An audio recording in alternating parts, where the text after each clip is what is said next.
For hundreds of years, goods were moved around the country by water, and Norfolk and Suffolk were no different, but they benefited from large wide open waterways, and to capitalise on this, large wooden vessels called wherries with a single counterbalance mast, which was often unstayed, were built and plied trade up and down the rivers up until the end of the Victorian era. Sadly, with the arrival of rail and road, much of the trade dwindled. But it wasn't long before the wherry operators realised that they could capitalise on the growing Victorian need for a holiday, and before long wherries were being built rather than converted specifically just for pleasure.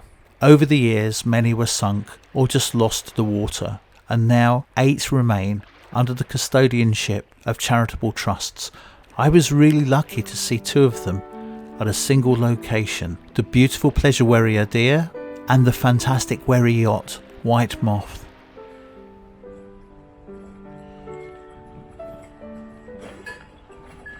White Moth is one of the 5 wherries operated by Wherry Yacht Charter.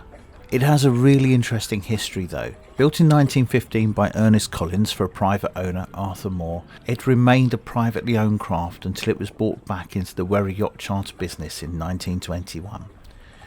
She remained with the Collins family until the 1960s and then was sold to John Linford, who worked to restore White Moth back to her original sailing order. In 1969 the wherry became a liveaboard vessel, and the couple who lived on board had a mighty argument one evening, which resulted in one of them cutting a hole in the hull, and the wherry then subsequently sank at the small dyke in Neatishead.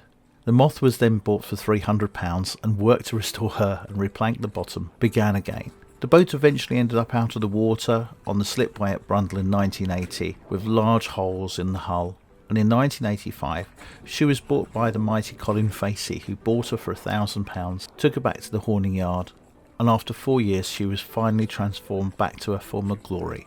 White Moth was the last of the wherry yachts to be built, and the longest and probably the most agile.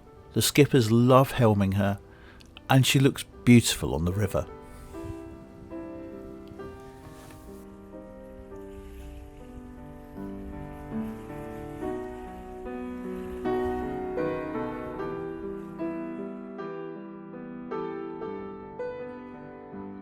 At 65 feet and 32 tons, Ardea, Latin for heron, is simply magnificent.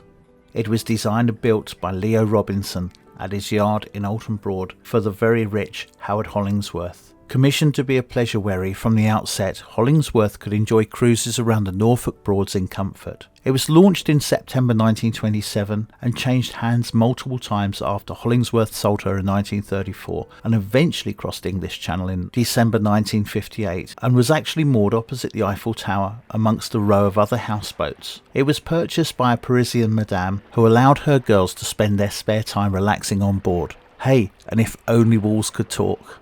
In the 1970s, Ardea was sold again and bought by Philip Rolfe, a Frenchman who travelled extensively on the European waterways, and the wherry was returned back to the Broads in 2005 before passing to the hands of the Wherry Yacht Charter Charitable Trust in 2015.